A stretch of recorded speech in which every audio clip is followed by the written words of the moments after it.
নমস্কার। আমি আমার কাব্যগ্রন্থ আমার দামিনী এ থেকে একটি কবিতা পড়ে শোনাচ্ছি। কবিতাটার নাম স্মৃতিকণা। এটা কোথাও যেন আমার জীবনের সাথেও মিল আছে। জীবনের পথে চলেছে সেও, ভালো না লাগা দায়িত্ববোধ, আঁকাবাঁকা পথে ঝুপড়ির অপরিচ্ছন্নতা বুকে লয়ে। তার চেতনাগুলি কখন চাপা পড়ে অবচেতনে, তবুও মার্জিত বোধ বাঁধ ভাঙতে দেয় না। মেঘমল্লা সুর আনমনা করে, স্মৃতি ইন্ধন পায়। মাস্টারমশাইয়ের কথা মনে পড়ে। মাস্টারমশাই বলতেন, দেখ অতনু, মেঘমল্লা রাগে নিষাদ আন্দোলিত হয়। আচ্ছা, মেয়েটি গাইছে, নিষাদ আন্দোলিত করছে তো? না, ভুল করেনি। আর শোনার সময় নেই। হ্যাঁ, কর্তব্য।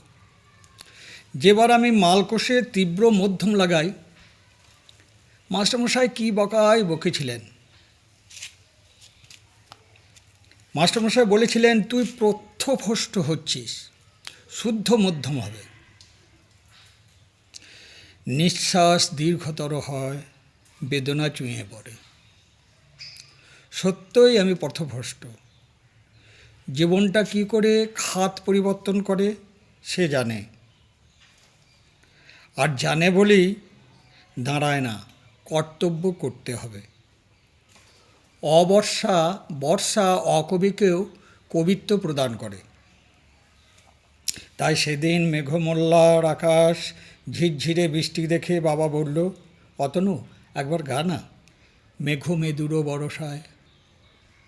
আচ্ছা, বাবা কি নস্টালজিক হয়ে পড়েছিল? কদিন আগেই তো তার সব আশার সমাধি হয়েছে।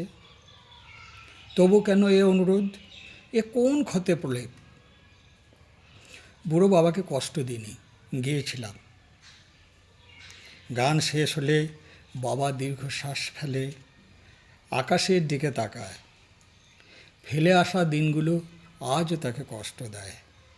ঠিক তখনই মার ক্ষীণ কণ্ঠ, খোকা, আর একবার চেষ্টা করে।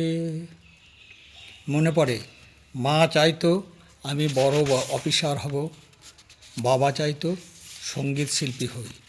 এ নিয়ে মা বাবার মধ্যে ঝগড়াও চলত। আমি কোনোটাই হতে পারিনি। আজ মা কেন বাবার চাওয়াটাই চাইছে? আমি কল্পনা করতাম দিনে অফিসার, রাতে সঙ্গীত শিল্পী। কখন অতনু বাড়ি ঢুকেছে খেয়াল নেই। মা বলে, গ্যাস নাই খোকা, রান্না হবে না। শুনি মেজাজটা তিরিক্ষে ওঠে।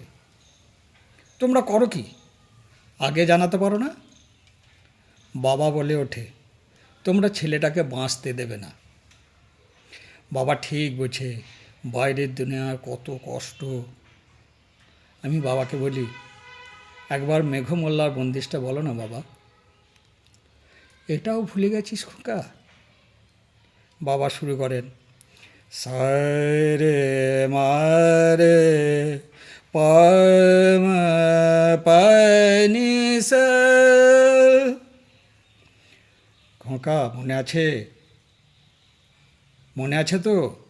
মা থেকে রে একটা মির হবে। শত কষ্টকে ঠেলে উঠে আসে এক বিন্দু আলো। গুরু গুরু গুরু গুরু অম্বর চমকে, প্রীতম ঘর নাহি আসে।